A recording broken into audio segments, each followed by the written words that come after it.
welcome to another podcast. I'm Fatui and Let's Talk Games.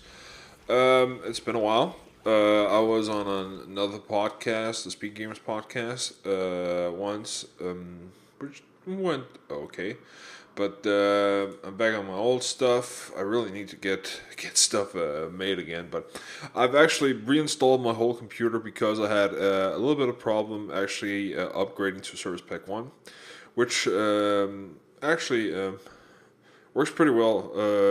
But I had a problem with my computer, so I reinstalled everything. So I've been having a hard time getting everything to work and all that, and there's so many things that I need to reinstall. But I finally got it through, and I actually got it through a couple of weeks ago. But I've been so busy with so many other things. Actually, finally beaten Dead Space 2, which I've been lying around for a couple of weeks. Just started a Bulletstorm, which came out 2 weeks ago. Yeah, that's pretty much it so far as what I've been up to.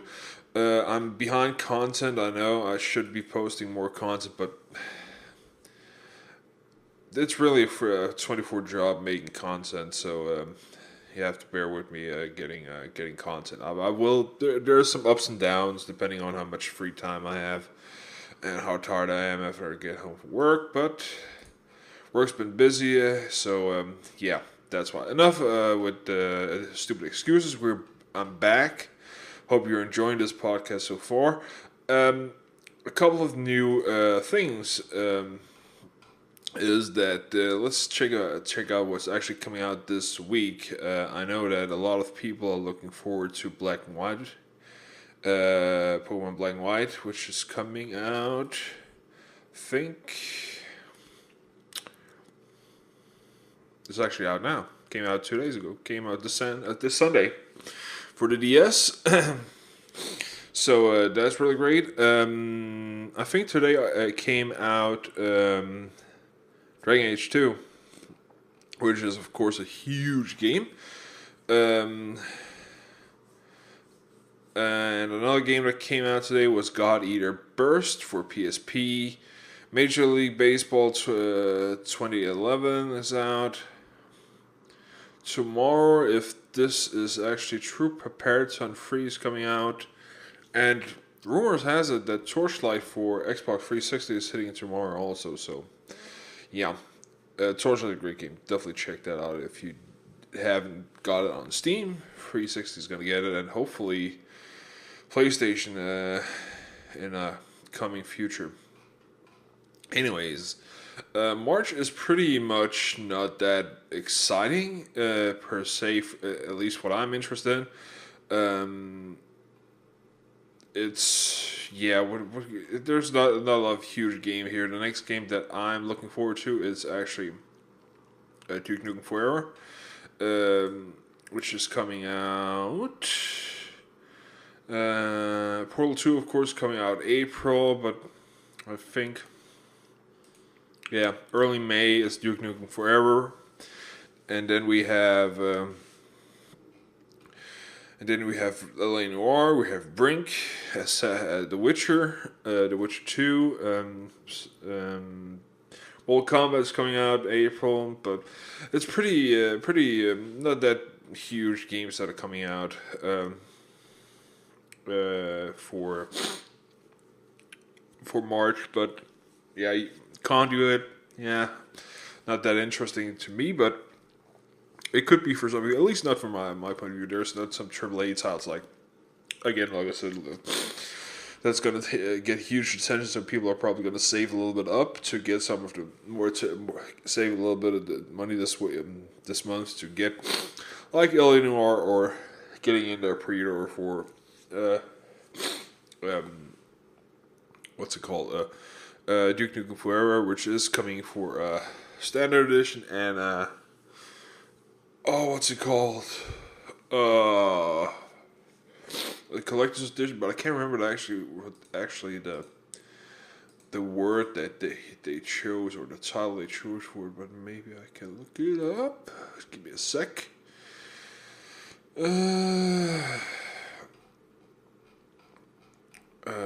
Yeah, the balls Balls of Steel edition. Yeah, something like that. Funny title. Battlefield 3 has been already announced or been leaked or whatever you would call it. It's going to come in a limited edition. It has already been announced. So, yeah, so far that.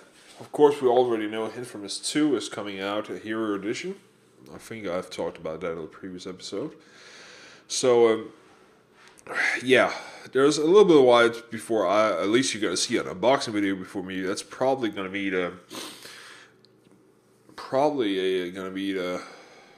I'm thinking of maybe getting Duke Nukem Forever, but it's just the Balls of Steel edition is, well, you get a couple of dice as you get a statue, and then you get a lot of postcards, and of course two what's it called, poker chips, but that's pretty much it. I don't know if I want to buy that. It depends on the price, definitely. August is Deus Ex Human Revolution, August 28th, I think, a couple of days before my birthday. So I already pre-ordered that. I'm just waiting for it. That game is going to be huge. I'm going to get that first day release date. So yeah, but still a long way through. Of course, the Gears of War 3 limited edition and Epic edition has been announced also. So we all knew that. That's a no-brainer. But enough about releases. Again, not that much. At least not for me. I know some of you are probably going nuts about Pokemon came out 2 days ago, but I'm not that big a fan. But it's probably a great game. Probably going to sell 1 million or 2 in the first couple of days. Yeah. Let's see about news. Kotaku is a shitty site, so I'm not gonna go to that one. Let's check Joystick out. They have a solid site, but let's see here. There's been some footage of Uncharted 3's main villain. You can check that out if you want to. Uncharted 3 is great. It's gonna be a great game in my opinion, and the Uncharted series is a great game. But if you those type of games are story driven, so getting the story spoiled, like checking out the main villain and all that, is definitely something that will ruin the game for you. So I do not recommend that you do it, but it looks great. Of course, Dragon Age, as I told you, came out. I don't know how successful it is. It has been what reviews it has gotten. We can check up, for instance, on Metacritic. Let's check that out. Metacritic games. Dragon Age got a 85. That's funny.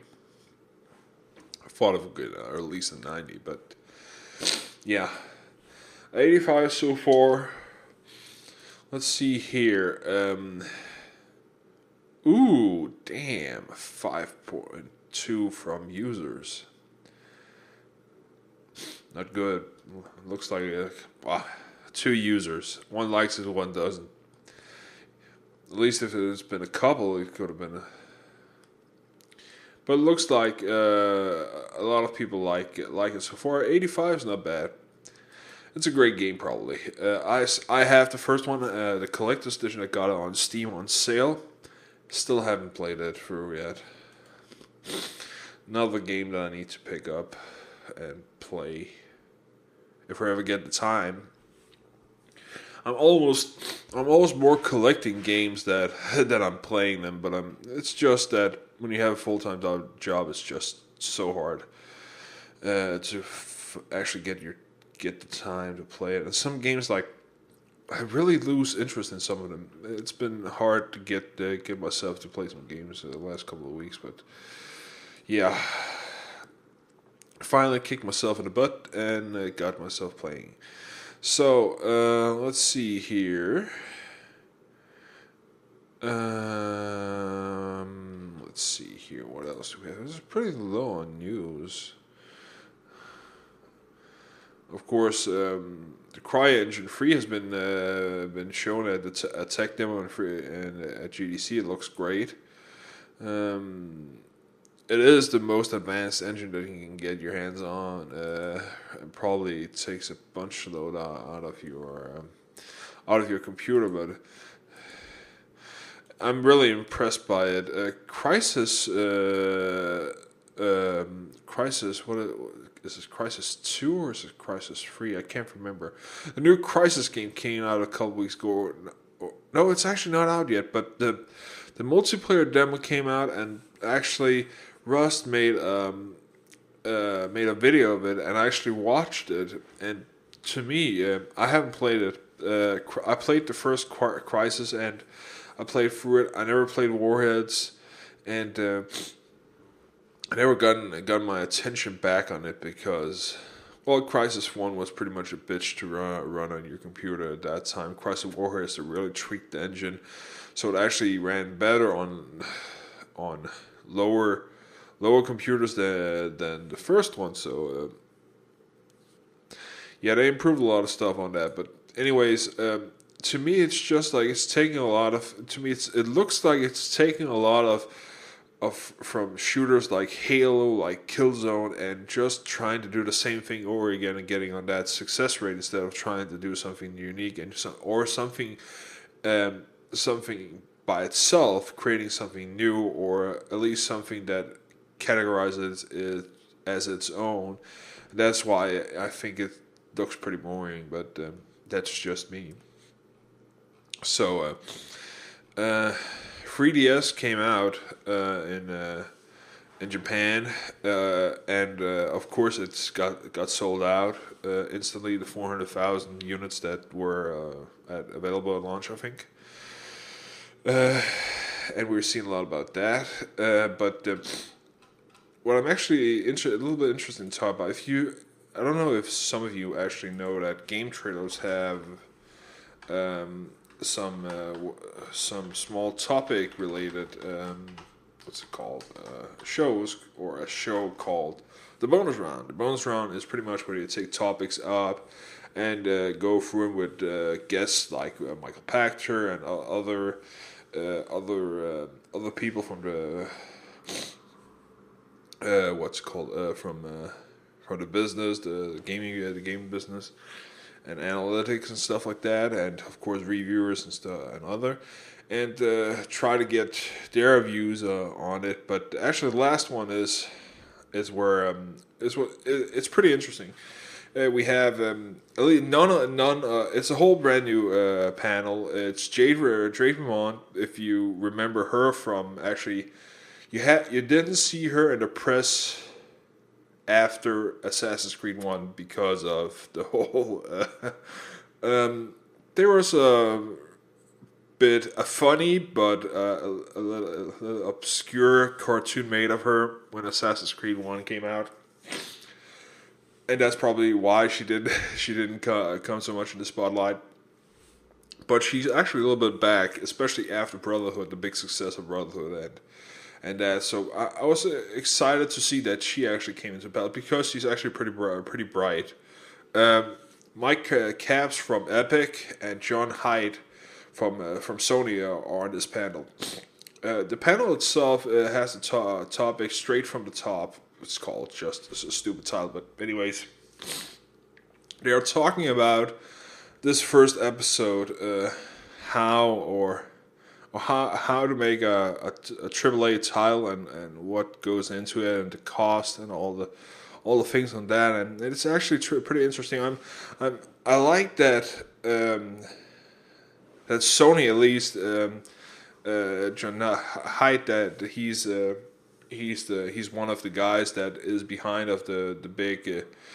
I think there are a couple of hundred people that were working on God of War 3. And he was one of the people who actually got it going together. I've never heard of him. I've never seen him on stage. He's not like David Jaffe. He's not a programmer. He's executive, probably management of some kind. But anyways, his ideas on how Sony does it is they go bigger and larger every time. And the whole problem is that, for instance, like they talk about that we demand more of a disc because for us, or at least we all know that pretty much prices are going up on everything. We see it on milk, we see it on meat, we see it on games, we see it on everything going up. Gas prices are insane right now. And of course, because it costs to make a AAA title today, it costs around $10 or $20 million, probably at least.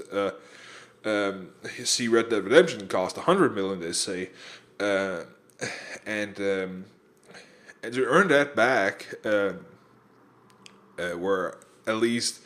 And we're talking that the developers earn that back. They need to sell new copies, and that's why they are trying to eliminate the used market. I actually just noticed that, for instance, if you buy Epic Games right now, you see that if you buy Bulletstorm or if you buy Dead Space, you have to, on the manual, there is a code that you need to type in to get access to the online gameplay. So if you want to play online, for instance, Dead Space or Bulletstorm, and you buy it used, you have to pay around $10 to get that code, a new code, if the code has already been used, probably which it has, since it's a used game. Get it, of course, for free with a new copy, but that's a way to earn money of used games, and I actually just started noticing it with these two games. There has been a couple of other games where you see that you need an online pass and stuff like that, but it's a, I know it's a. And some people might disagree, but I think it's a really great idea to do that, because the problem is that I don't like that GameStop is pretty much. Well, you see games like, for instance, they are you get like $10 or $20 tops for a brand new AAA game, and they sell it for $50 or $60 used. Almost the same price as the new game, maybe $5 saved, and some kid is probably stupid enough because he's missing those $5 and buy that used game, and they earn like 100 or 300% profit of that. I'm not a big fan of that. I rather I rather pay for digital content, digital distribution, like Steam, for instance, or at least if I have to pay the $60 to $80 or the $100, I'd rather go with a collector's edition. And make sure that it's brand new, and at least buy it for somebody who's not a trader, for instance. We're seeing more and more trader companies coming out, or companies going to trading. We've seen in I think was it Best Buy or Target that started that up over the U.S. We have Game over here in the U.K. We also have GameStop. EB Games did it, but before GameStop bought EB Games a couple of, I think, 5 or 6 years ago. Actually, is it 8 years ago? Doesn't really matter. But the whole issue here is that it's too expensive to make the game, and we demand more. For instance, like I hear strategy on this here episode that, for instance, we splitting up the content. For instance, like, why go out pay $60 for Black Ops if you're only interested in multiplayer? Some of my friends, and I know probably some of your friends, or maybe yourself, is just like, I buy Black Ops or Modern Warfare, whatever game, and the only thing I do is play the multiplayer. It has a 60-hour content, maybe more, 100 hours on that disc itself. You get your money's worth, but why you never touch the 8 hour campaign at all. So why not split it up? Why not say, like, digital distribution? Say, well, I only want the multiplayer. Let's say like $30. for download, for 40 maybe for AAA title or something. And then if you want, you can still go out and buy the disc with the single player and the multiplayer if you want that. And maybe the single player can also be. I think splitting up could be beneficial for some people that that don't have much money or probably forced to actually going out and buy used games. And used games mean like, for instance, we're probably going to see that. And Michael Pachter has predicted this, that we're probably going to see that Modern Warfare, or at least Call of Duty, is going to be a monthly subscription based. Which, well, if you sell 22 million units and you can put on top of that a $10 subscription a year or a month on top of that, it would go insane. It's like a World of Warcraft, and I think people will pay for it. Of course, people expect, like, for instance, almost no downtime, maybe get access to betas, early map access, maybe some discount on some maps, all that kind of stuff. I don't know, but for a market's perspective, I can see a lot of things there, and you're probably going to say why I am looking at that perspective. Well, it's interesting to me. For me, I don't. I agree that some games need to be expensive because of the huge budget. Just like the best example how the budget exploded was actually when San Andreas was made. That was the biggest, in my opinion, the biggest hit in or not hit. What I was saying is. The biggest crossroad in the history of gaming, in my opinion, where you're seeing Samuel Jackson and other huge movie stars actually boycotting and saying we want more money for our voice acting. And Samuel Jackson actually has a voice in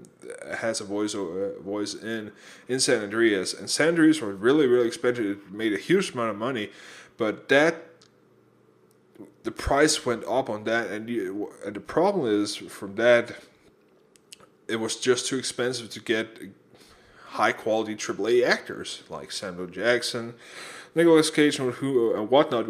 We have out there.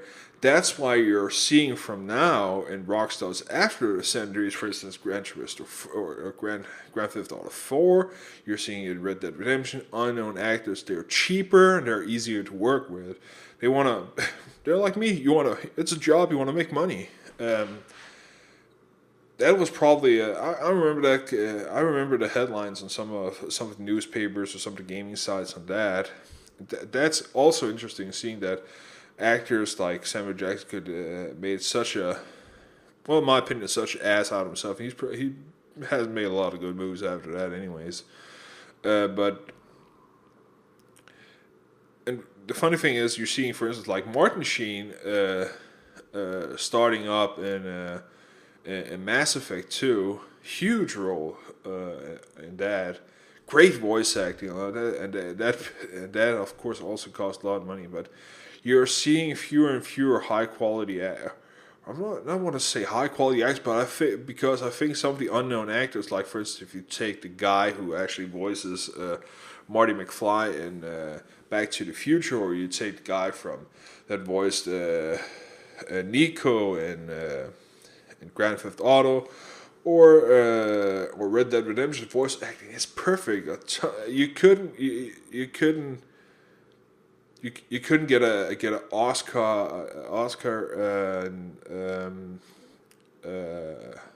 Oscar actor to do it better.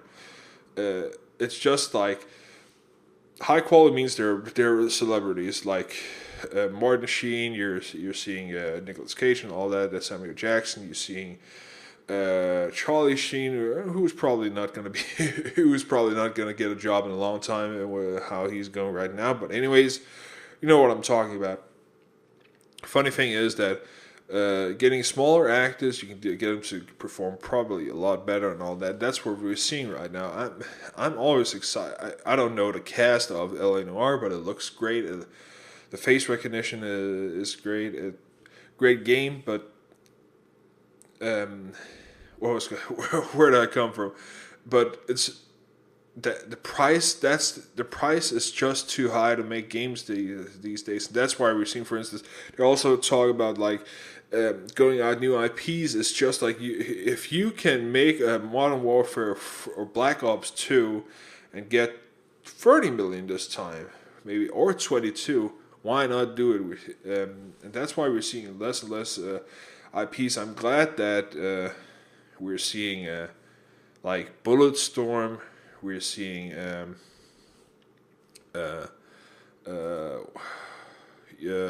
Deus Ex Human Revolution, which is, of course, is a sequel, but the whole thing is that it's still a new IP because it's still, you're reinventing the whole genre. In some ways, you're seeing like what else is out there of new IPs? It's really narrowed down, but what else is there? Back to the Future, for instance, is a new IP, or at least it's a new IP, but based on a franchise still. But let me check out. Give me a sec. I'm really drawing a blank here. Because sequel after sequel is pretty much what we're seeing, pretty much. Metacritic. Yeah, that should be a good place. The Ramblings of a Mad Hatter. Games. Let's take PS3 just for fun of it.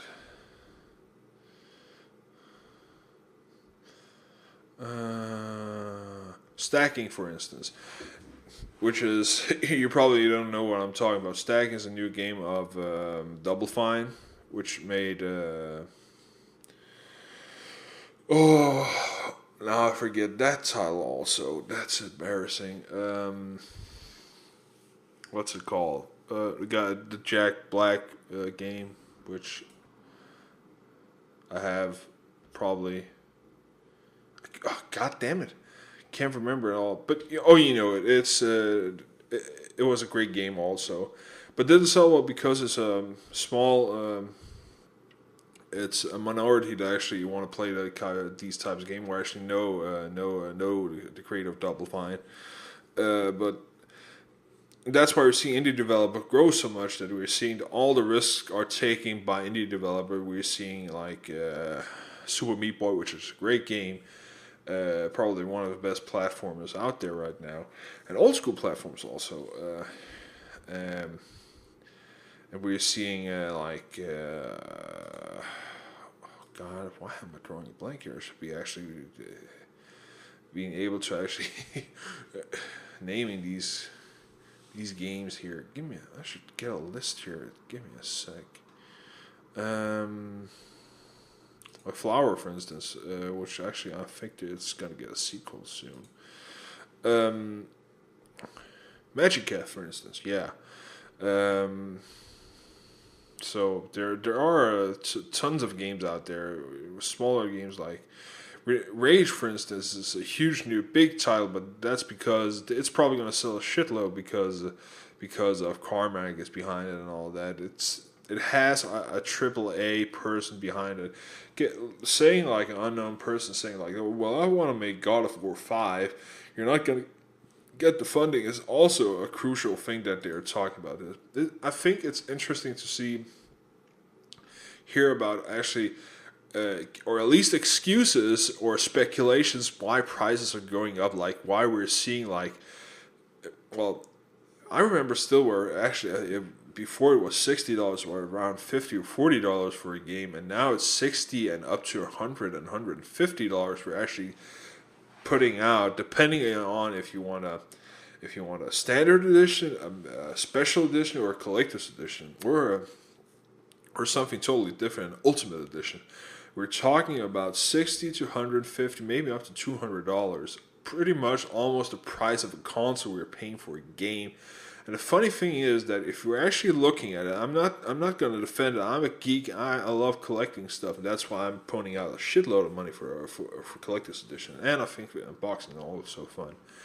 But we're seeing, like, for instance, if I go and check out, for instance, Assassin's Creed Brotherhood, the limited codec edition I got, the only thing I'm getting a game, I'm getting a soundtrack which is already made because it's in a game. They're only printing the disc, and if they're really cheap, they're probably gonna make it downloadable, which they did, for instance, with some of the God of War and all of that. Then we're seeing a couple of booklets, which pretty much just printing. That's probably cost like 50 cents to make or something like that. And then we see, of course, with this one version here, we see that they put in the Lineage DVD, which already made. You can see it for free on YouTube. So all the content that they are putting in and putting a $150 price tag on it, or $100 price tag on it, depending on how much you're giving it, depending on you buying it at release date or a couple of months after, they're earning a lot of money. That's how they excuse that you pay so much for it.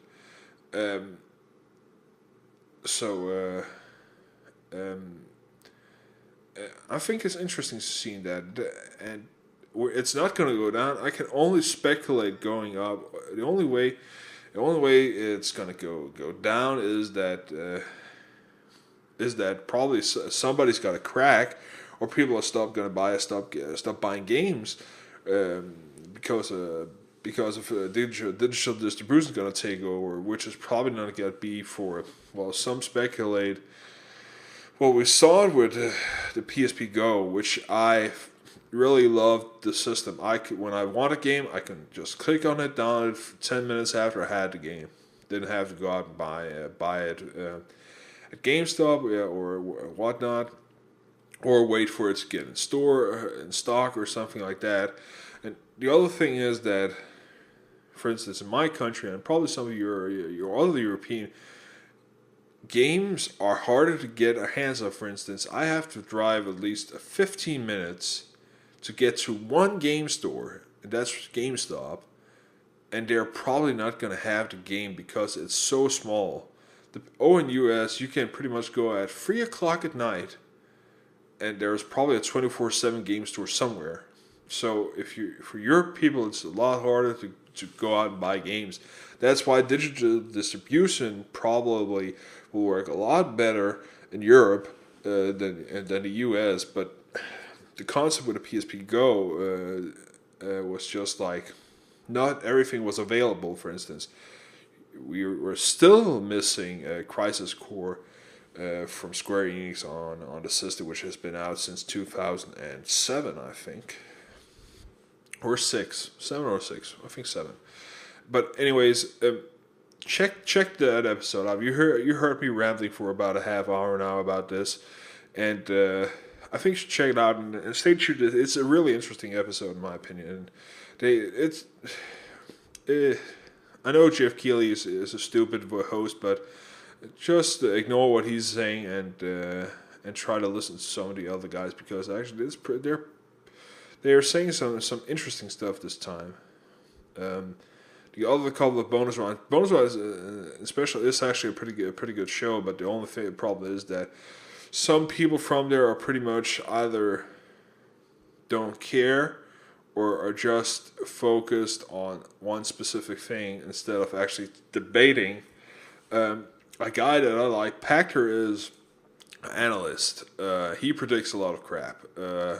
God bless him, all that. He makes probably $100,000 a month or something to get that and stuff like that for his job. But he probably works like 60 hours a week. But who knows? But a guy who I actually think is actually pretty interesting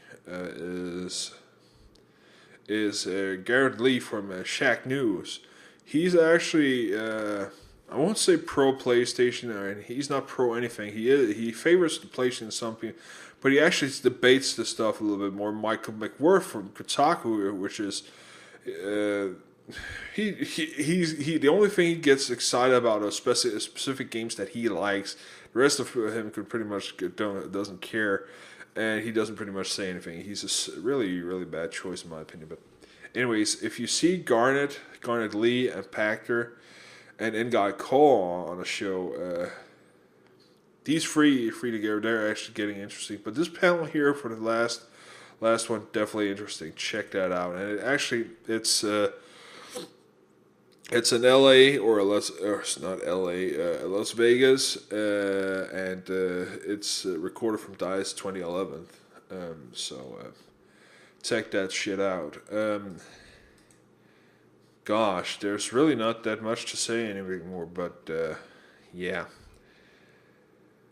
That's pretty much it for this episode. So if you want to contact me or something else, please email me at letstalkgames@fatui.dk or just twitter.com/fatui. That's also a pretty easy way to get in contact with me.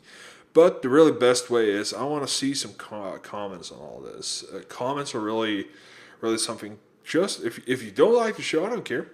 Comment on it. Feedback. Feedback is the reason that why I do this. Getting feedback is fun, and interacting with people. You're hearing this 40-minute episode here, and saying, "Well, that's fun," and no comment on it. That's the sad part for me. So please comment, and yeah. Until next time, bye.